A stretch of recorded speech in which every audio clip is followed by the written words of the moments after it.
In the world of long-haul aviation, few aircraft are as instantly recognizable as the Boeing 777.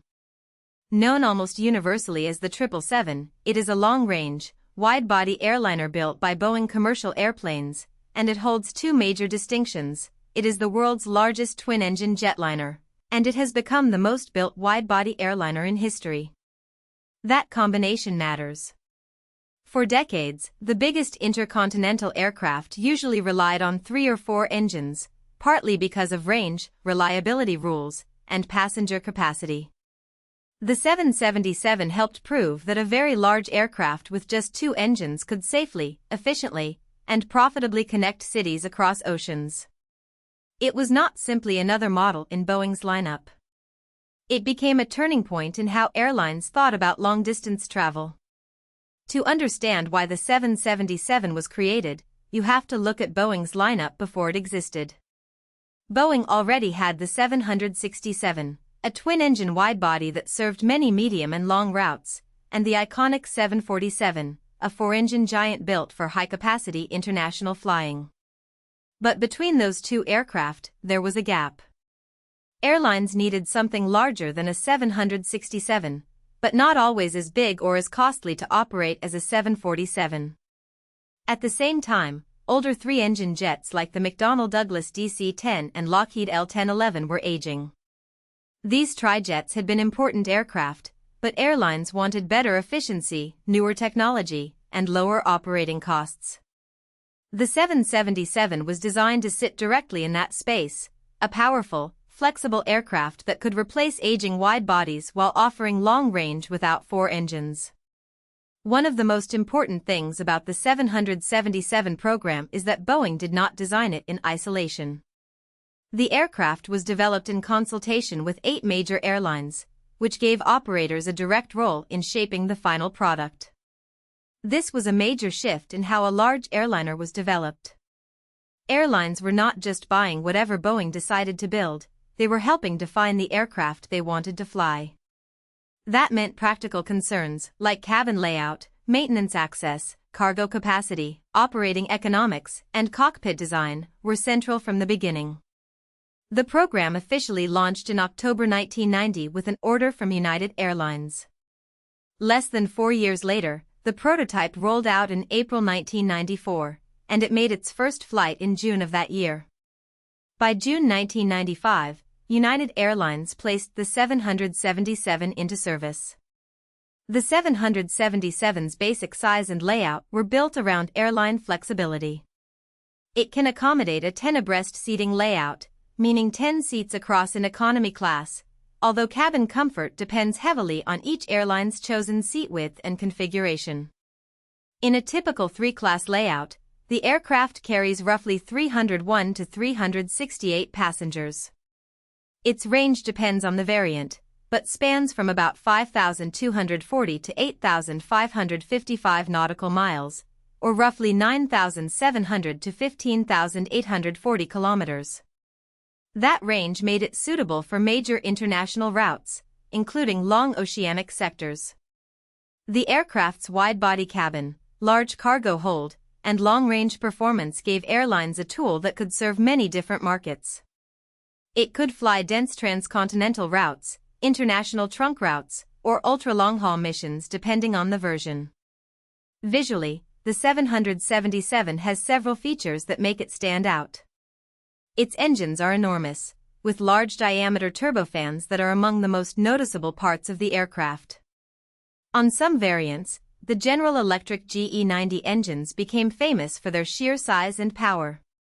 The landing gear is another signature detail. Each main landing gear has 6 wheels, helping distribute the aircraft's heavy weight during takeoff and landing. The fuselage has a fully circular cross-section, and the tail cone has a distinctive blade-like shape. Many 777 variants also feature raked wingtips, which help improve aerodynamic efficiency. These details are not just cosmetic.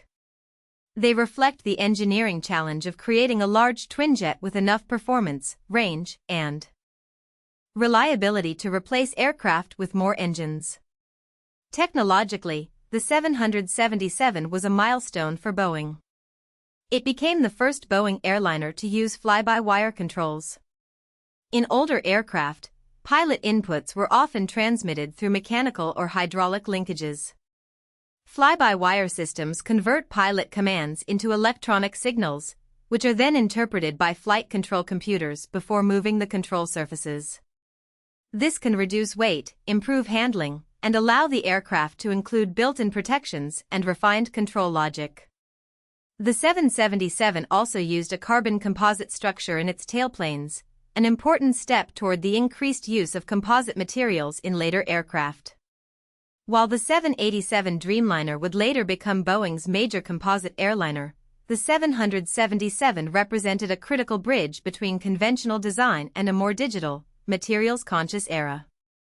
The first generation of the 777 is often referred to as the 777 Classics. It began with the 777-200, the initial model, followed by the 777-200ER, or extended range version, in 1997. Then came the longer 777-300 in 1998, which stretched the fuselage by more than 33 feet, or just over 10 meters. These aircraft were powered by engines from three major manufacturers: General Electric's GE90, Pratt & Whitney's PW4000, and Rolls-Royce's Trent 800. Their maximum takeoff weights ranged from about 545,000 to 660,000 pounds, depending on the model. The classic versions established the aircraft's reputation, but they were only the beginning. Airlines soon wanted even more range, more payload, and better performance on the longest international routes. The second generation of the 777 took the platform to another level.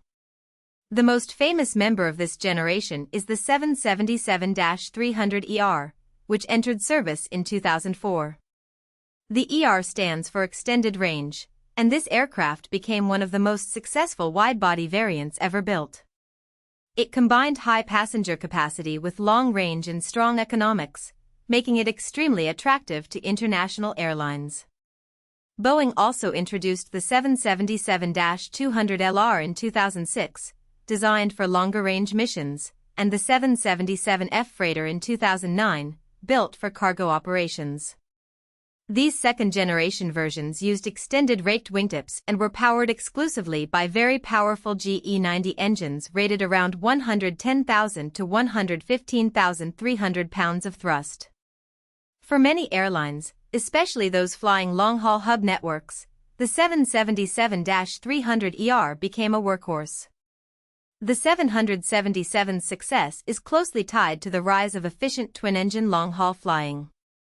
Large twinjets became increasingly attractive because two engines generally mean less fuel burn, lower maintenance demands, and fewer engine-related operating costs than comparable 3- or 4-engine aircraft. But to make that model work, the engines had to be extremely reliable and powerful, and regulations had to allow twin-engine aircraft to fly long routes far from diversion airports. The 777 arrived at the right time, as airline economics were shifting and engine reliability was improving.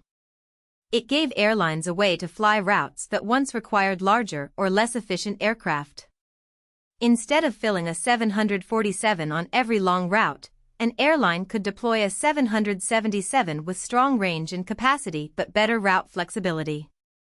The aircraft's order numbers show just how important it became. As of July 2026, more than 60 customers had ordered 2,494 Boeing 777s across all variants, with 1,792 delivered. That makes it the best-selling wide-body airliner.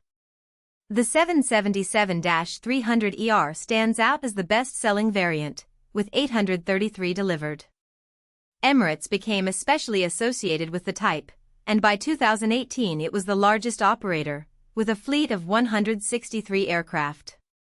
For a global hub carrier like Emirates, the 777 offered exactly what was needed: long range, high capacity, and the ability to connect major cities through a central hub.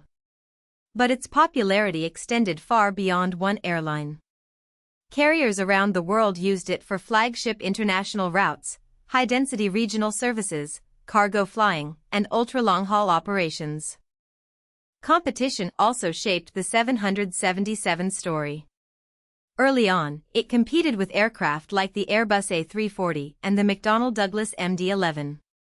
Both were long-range wide-body aircraft, but they represented different design philosophies. The A340 used 4 engines, while the MD-11 was a 3-engine design descended from the DC-10. Over time, the economics of the large twinjet became more compelling, and the 777 gained a major advantage. Since around 2015, its main competitor has been the Airbus A350, a newer long-range twinjet using extensive composite materials and modern engines. Within Boeing's own lineup, first-generation 777-200 variants have increasingly been supplanted by the 787 Dreamliner, especially on routes where lower capacity and high efficiency are more valuable than the larger 777 size. Boeing's answer to the next era of competition is the 777X, announced in November 2013 as the third generation of the 777 family. The 777X includes variants such as the 777-8, 777-9, and 777-8F freighter. Its most distinctive feature is a new composite wing with folding wingtips. The folding tips allow the aircraft to have a larger, more efficient wingspan in flight while still fitting into airport gates designed for existing wide-body aircraft. The 777X also uses General Electric GE9X engines, designed to improve efficiency while delivering the thrust needed for such a large twinjet. First deliveries are slated for 2027, showing how long and complex modern aircraft development can be. The 777X is not just a replacement, it is Boeing's attempt to extend the 777 concept into a new generation. Like all major aircraft families, the 777's record includes accidents and incidents. As of May 2024, the 777 had been involved in 31 aviation accidents and incidents, including 5 hull loss accidents out of 8 total hull losses, with 542 fatalities, including 3 on the ground. These figures are part of the aircraft's operational history, but they also need context. The 777 has flown in enormous numbers across decades, operated by airlines around the world in demanding conditions. Aviation safety is measured through investigation, design improvement, training, maintenance, and regulation. The 777 remains one of the defining long-haul aircraft of the modern era because it combines size, range, technology, and economics in a way that changed airline strategy. The 777 proved that a twin-engine aircraft could become a global giant. If you found this helpful, please like this video and subscribe for more explainers.